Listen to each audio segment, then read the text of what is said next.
perimeter is laced with sophisticated sensors capable of distinguishing odors emitted by humans from the distinct smells of other desert creatures roaming the area.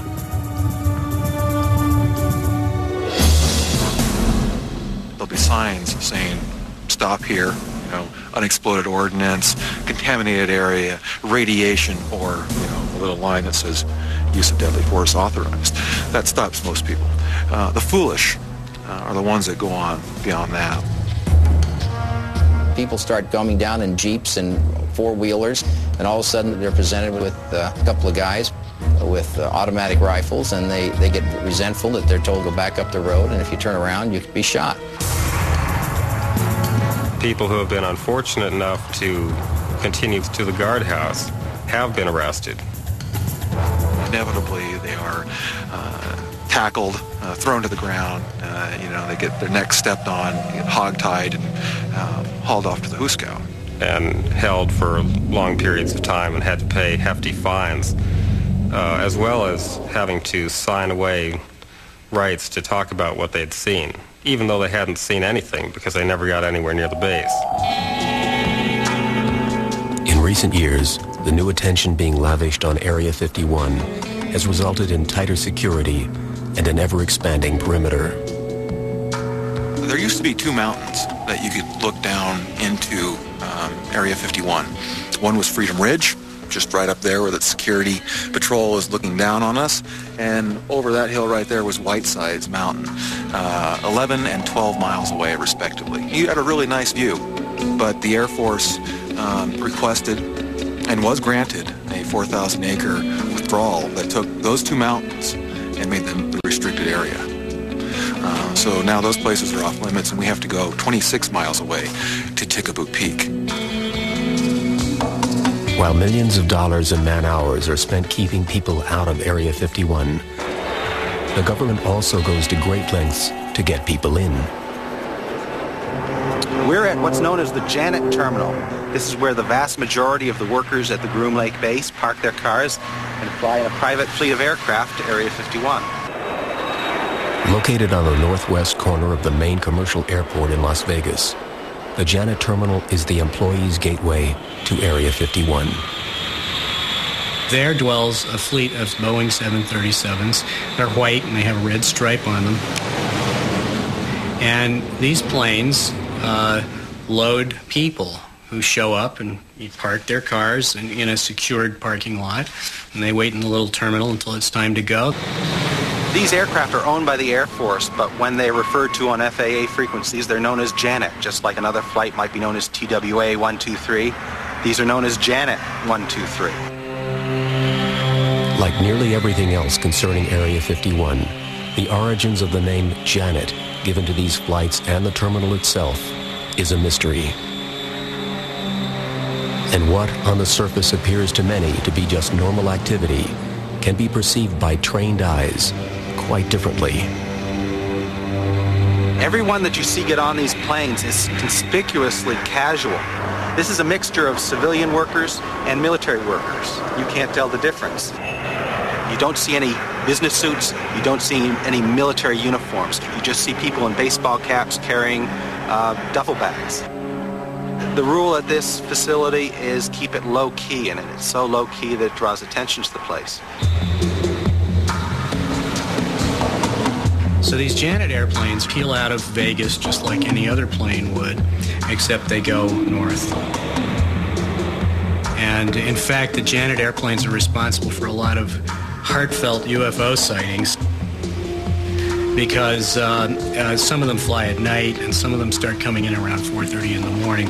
And if you stand up on some of the hills we used to stand on before the land was grabbed by the military, you could see the landing lights of one of these planes coming in, and due to the approach path and the angle that you're at, etc., you see an extremely bright light coming at you for maybe 5-8 minutes that is almost still, but not quite still. And this is like, that's got to be a mothership from Zeta Reticuli, right? No, it's a 737. And the Area 51 employees who don't like to fly go by bus. inconspicuous vehicles that travel to the Groom Lake facility on a daily basis.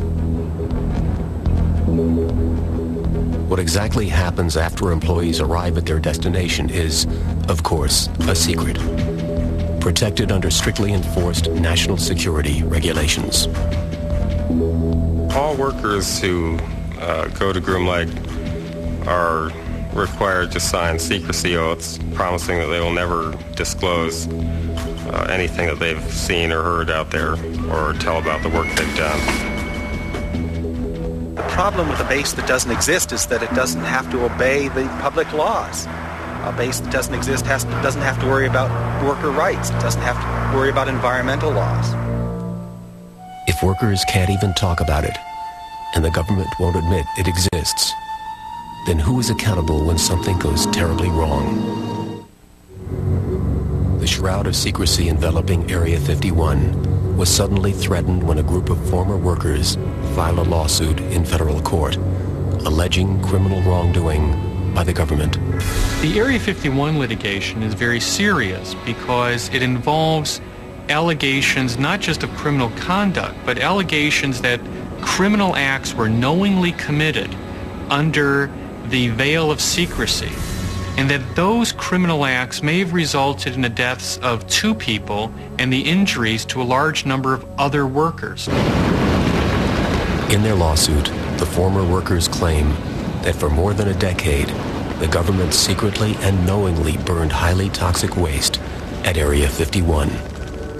The government had decided that Area 51 did not exist legally or officially. So they didn't want to cart off trash and garbage and hazardous waste from this large airbase.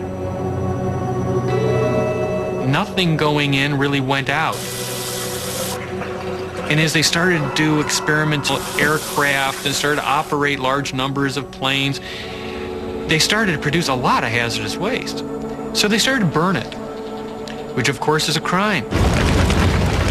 It was a hazardous waste dump that was being used as an open-air disposal system. In August of 1994, Helen Frost filed a lawsuit on behalf of her late husband and 6 other former employees of Area 51. They too had been forced to silently suffer with similar conditions. But right from the start, attorney Jonathan Turley knew he was fighting an uphill battle. Even when we filed this case for the first 2 hearings, the government refused to admit the existence of Area 51. Now, this is a base that you can see from public lands. This is a base that has pictures taken of it. The Russians, under treaty, are allowed to fly over it. And you've got these Department of Justice lawyers saying, well, we can't admit or deny the existence of this base. And I'm looking at them, and I'm saying, I'll drive you to the damn base, Judge. I can point at it. On September 29, 1995, after more than 4 decades of official denials, the U.S. government actually, for the first time, acknowledged the existence of Area 51 within the documents of Presidential Determination number 9545. However, rather than helping the workers' lawsuit, this official admission served only to increase the secrecy surrounding Area 51. President Clinton signed a deferment for these guys saying, no, you do not have to respond to certain inquiries relating to this lawsuit, and this is under the aegis of national security. That suit, I think, is really running into a roadblock with this presidential order.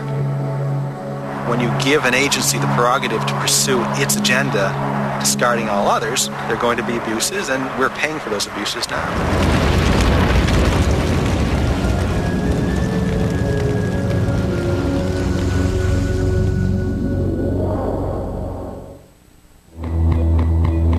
The recent controversy surrounding Area 51 may now be a moot point. An article written by Jim Wilson and published in Popular Mechanics came to a rather surprising conclusion that Area 51 has been moved. The proof for the decision to move Area 51 is absence of activity at the site. The ongoing reports we would receive of strange lights in the sky suddenly began to diminish. The number of sonic booms that were reported began to diminish. What had been happening there had very clearly stopped to happen.